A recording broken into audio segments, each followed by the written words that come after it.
નમસ્કાર દર્શક મિત્રો, આજે આપણે ભાવનગર જિલ્લાના સિહોર તાલુકાના સાગવાડી ગામે આવેલા છીએ. ત્યાં રાજુભાઈ ગોહેલ કરીને વ્યક્તિ છે. તેમને એક પથરીની બીમારીમાં જબરદસ્ત રિઝલ્ટ મળેલું છે.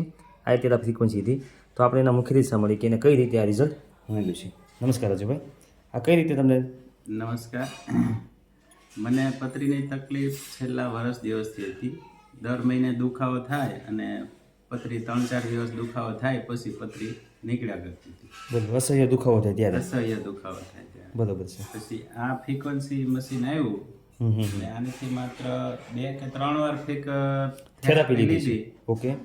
એટલે આ પથરી તૂટી અને દુખાવા વગર એની મેળે બહાર નીકળી ગઈ. બરાબર છે, એક જબરદસ્ત રિઝલ્ટ કહેવાય. જબરદસ્ત રિઝલ્ટ આવ્યું છે. ઓકે, તમે લોકોને શું સંદેશો આપવા માંગો છો કે ફ્રીક્વન્સી થેરાપી ડિવાઇસ લેવા જેવું ખરું કે નહીં?